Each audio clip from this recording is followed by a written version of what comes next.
Hello, everyone, and welcome to another episode of E-Ledgers Explained. And you'll notice this time we are not joined by Lauren and Sandy from our excellent team at the Institute, but instead we are joined by Professor Maria Zuber, who is the chair of the board of the E-Ledgers Institute.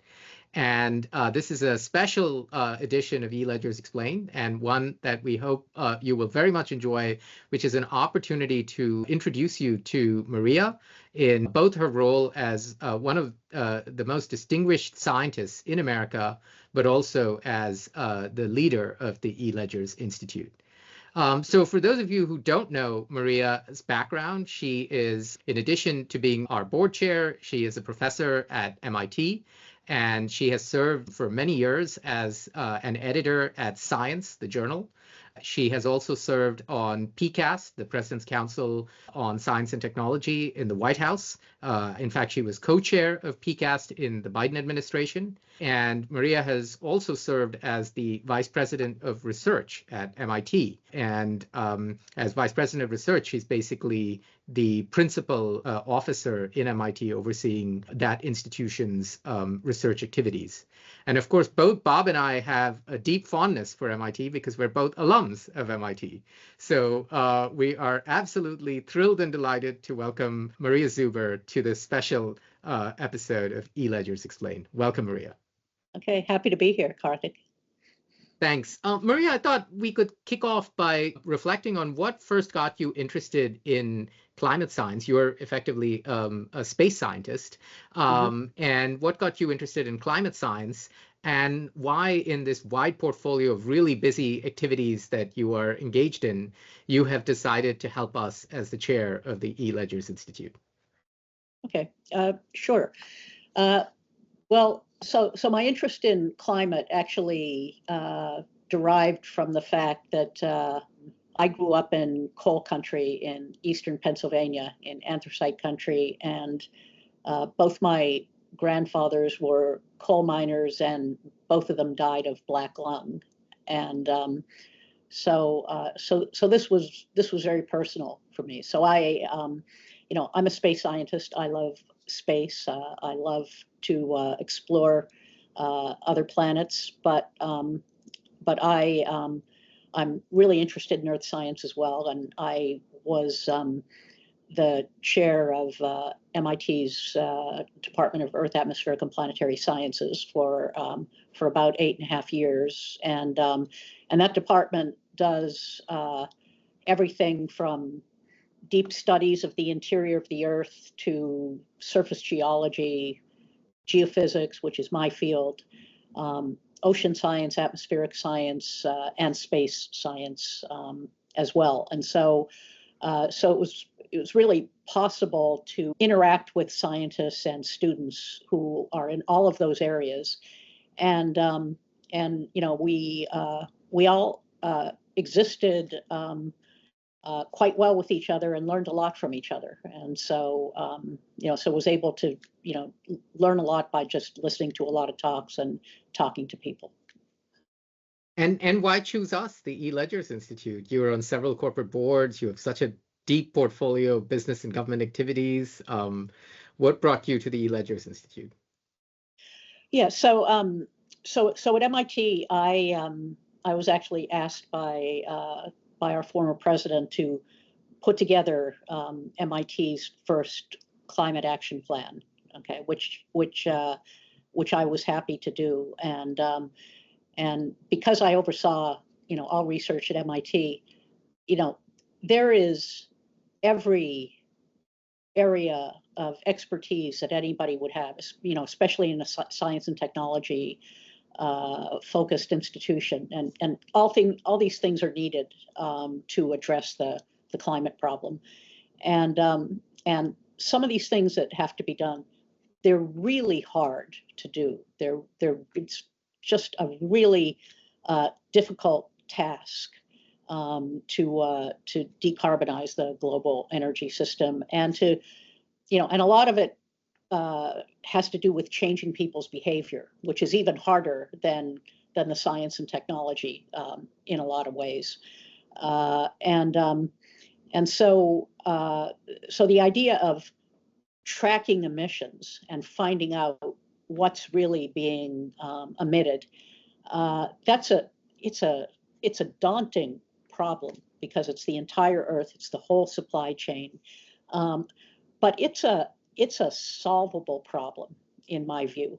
Okay, I have students who come to my office all the time and they want to go to Mars someday. Okay, and they want to explore Mars, and what I tell them, okay, well, if we're going to send people to Mars, then there's all these things we have to know. So here's one thing, go work on that. And then the next student comes in and here's another thing, you go work on that. And someday when the time comes, when we know enough and the political will is there and the countries are able to financially do it, we'll go to Mars and we'll know what we're doing and we'll succeed.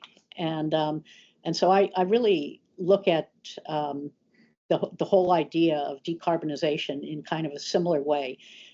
We got to break a really complicated problem into small pieces, and tracking emissions, you can start small and then build your way up. And so it just seemed to me like getting involved with e-ledgers was a way of making some headway on what I thought was a really tangible potential way of making progress on this problem.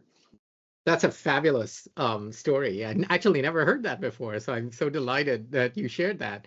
And so more broadly, what in your mind role does rigorous emissions accounting of the sort that the E-Ledgers Institute is advocating for, what role does that play in climate science?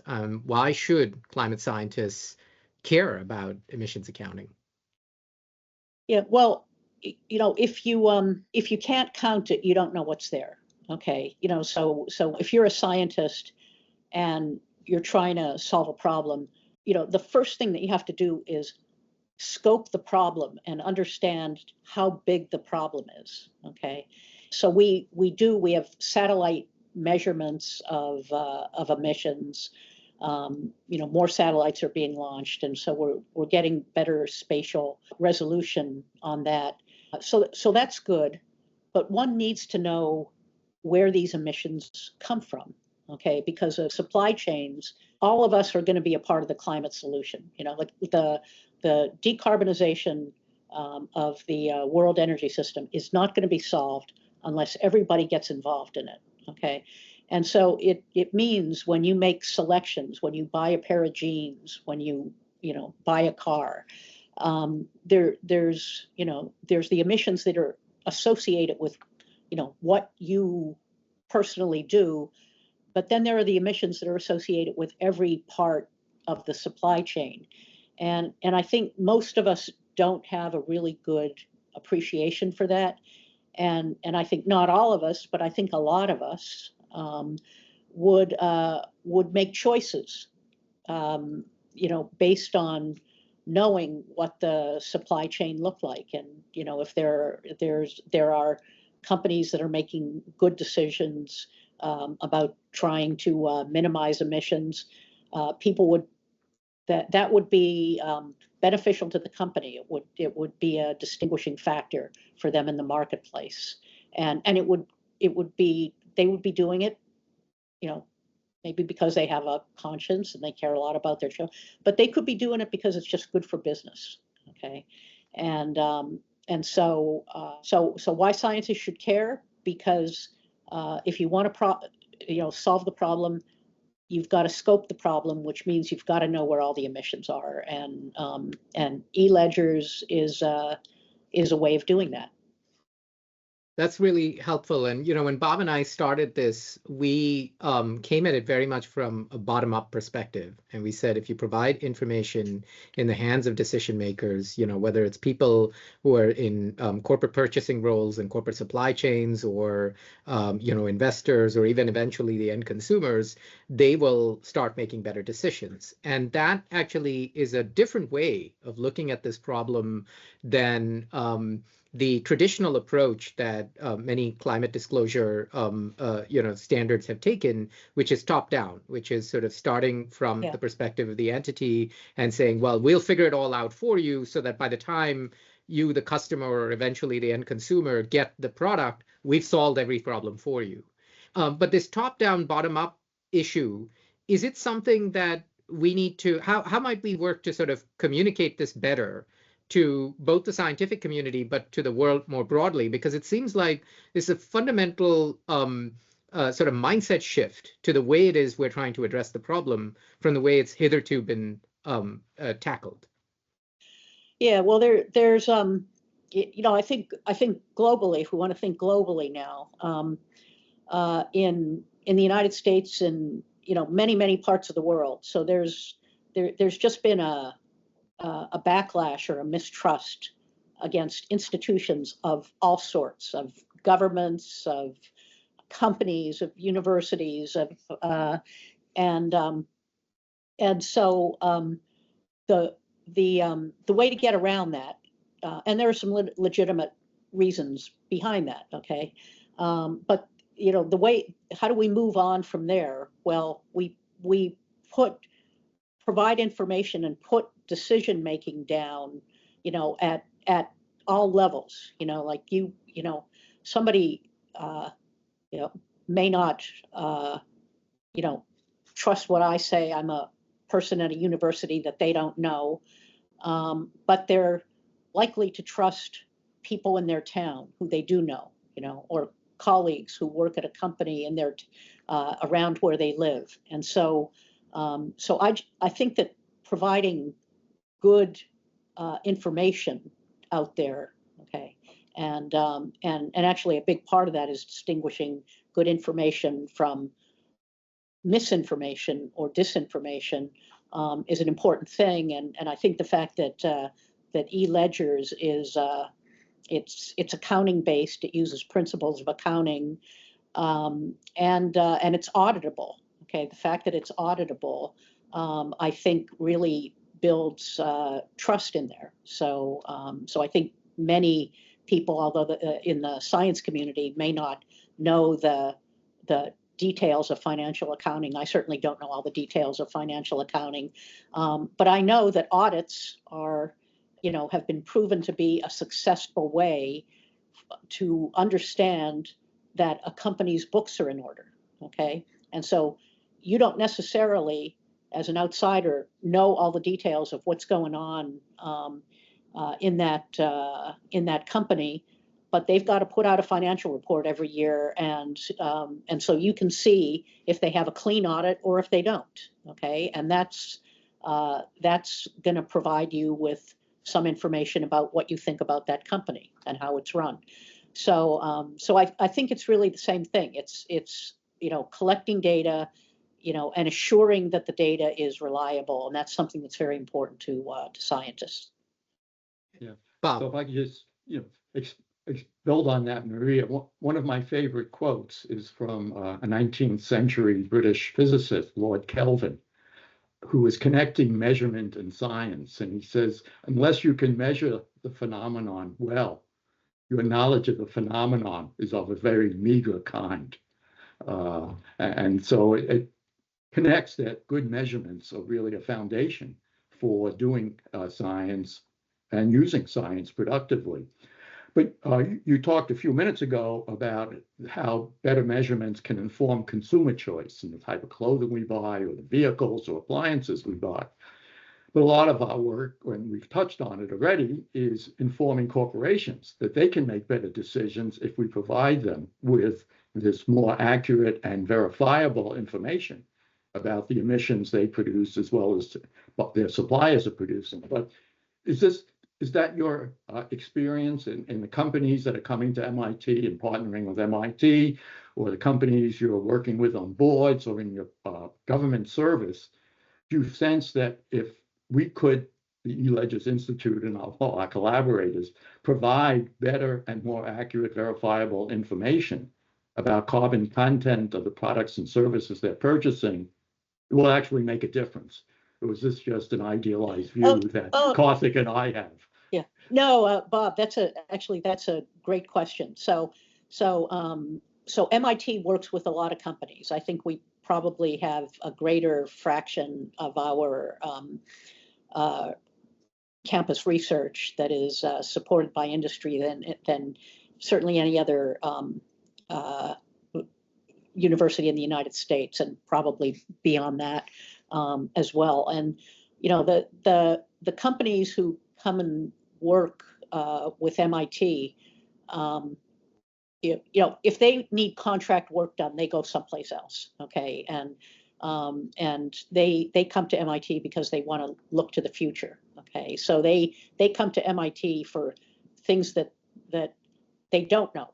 Okay, and they tend to be companies that are first movers in many aspects of what they do, and they tend to lean in. So on the kind of clean energy efficiency, they believe that it's a best practice, okay, to be efficient and to decarbonize, and so as a consequence of that, if we can provide them with better data, they would make different decisions on, say, who they buy their products from. Okay, if they're a company that uses metals, they might be inclined to buy materials from a mine that has better practices than another mine that doesn't have better practices. They also work with us to look at what next generation widgets or materials are. Okay, so if there's a material that can be made using a cleaner process than that has been used before, to them, it's the right thing to do, but they've got to answer to shareholders. So they wouldn't be doing that or going down that road unless it were a competitive advantage for them. Okay, and so eventually you've got to make the cost model work, but they're thinking ahead that this is where the world is going, and that it's going to be a competitive advantage for them. Yeah, I mean, one of the conventional wisdoms in operations management is that 90% of the cost of a product is determined during its design stage, not in its logistics and supply chain. And I would think that might also be true for the carbon content. So if we can inform the decisions that's our belief, that the engineers are making about which materials, not just who do we source the materials from, but which materials should we use. And as you just said, if there's a new type of material, what is the carbon consequence of using that? And can you see that actually working, and that we could put it into almost the design thinking of engineers? Yeah, and that's a lot of the work that's going on in chemistry and material science, and it's the kind of work that students want to do. Okay, this is we're very blessed that the students coming through the system now want to clean up this planet, and they want to make the world a better place. And so they're just magnetically attracted to problems like this. Yeah. So I really like this element of it, but I also want to sort of use the opportunity of having you here, Maria, to talk about some of the concerns that people might have about the eLedger's approach, particularly because it takes this bottom-up perspective rather than the top-down perspective. And because there's this sense that, responsibility is with fossil fuel companies, and fossil fuel companies need to own that responsibility on behalf of society. So just reflecting on your own experience with scientists, and as you were considering whether to join our board, you did some due diligence on us. What concerns did you experience about the eLedger's method, and how would you address those concerns in other scientists that might look at what we're doing and saying, wait a minute, does this just deflect the problem downstream? Yeah, well, that's so one of the concerns was there is a feeling out there that, well, this is all the fault of the fossil fuel companies, and with eLedgers, as you move down the supply chain, the emissions move down the supply chain as well, so that it absolves a company that creates emissions with from responsibility. Okay, and I actually thought about this pretty hard, and I don't think it absolves them of responsibility, because they have to report those emissions as they pass them down the chain. So, and then you as a consumer, if you don't like those emissions, you don't have to buy that product. Okay, and so what I actually like about the e-ledgers method is that everybody's responsible. Okay, everybody, from the top of the supply chain, all the way down to the supply chain to the consumer buying a product, knows what emissions were there. Okay, and then, sometimes you're going to buy a product that has, a high emissions factor associated with it, and maybe you can't afford a different product, or there isn't a suitable alternative. There's lots and lots of reasons why you would do what you do. And, the purpose here isn't, it's not shaming. The purpose here is just to provide information out there. And my feeling is that if you put information out there, just people in general make better decisions. Okay. Yeah. But I also want to touch, we're all for transparency. We're all for transparency, unless it comes to us. Okay. Then we want our information to be personal and not, but we want everybody else to be transparent. Okay. And so as we move ahead with e-ledgers, I always think about the balance between transparency and privacy. Okay. And actually, a company can report its, emissions, but the details of everything that's going on in the company, the process, all of that, there is a way to do that and do the audit without releasing trade secrets. Okay. And so as a consequence of that, you can still have some privacy, but you're still going to be reporting your emissions. And actually, many companies actually want to do this, because the ones who are the first movers and the companies that lean in, they feel like this is going to be an economic advantage to them to show that they have good processes. And so, but this whole idea of transparency versus privacy, it is one of the concerns that kind of came out, and it's not that you think about it a little bit and then you're there. It's just something that's something ongoing that you just have to consider at every step to balance, the wider population, from, some of the decision makers at the top.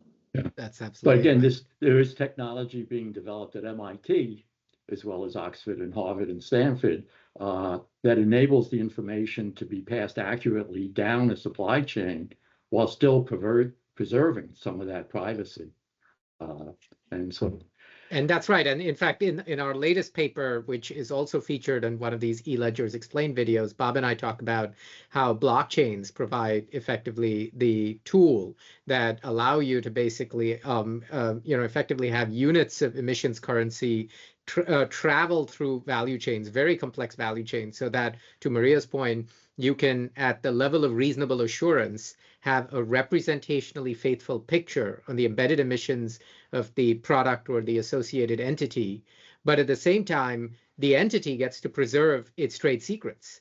And that's the beauty of blockchains and distributed ledger technologies. Yeah. It allows you to do this at speed and scale. And we're very excited about our collaboration with several philanthropies, as well as universities, as Bob mentioned, in this space to drive that technology to some socially productive use like this. Yeah, and it's being used widely in the financial sector, and so it's not like it's black magic. This is you're using something that is used broadly.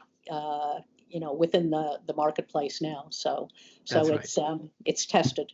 That's right. That's right. A final question, Maria, is what advice would you have to your fellow scientists on how best to engage with the work that the eLedgers Institute is doing? Well, scientists are involved in, developing processes, developing approaches, doing experiments, some of which will find their way to commercial uses. And there are just so many ways to contribute. But I have, when I was vice president of research, one of the things that I recommended is that when we do experiments or when we do design, that environmental compatibility is a core principle.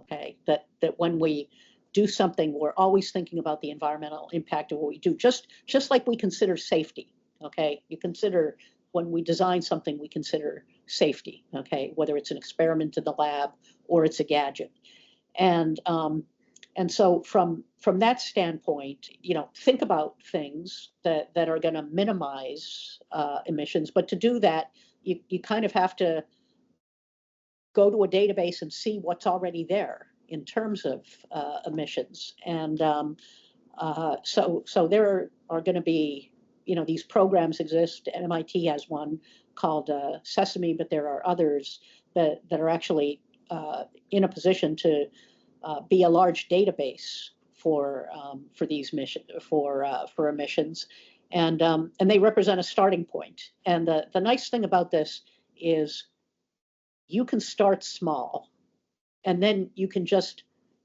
grow geographically or improve locally, but you just start small, and then you make it regional, and then we make it global, and then we're going to have a low carbon energy system. So it's you can start with small steps with a grand challenge and an end in mind.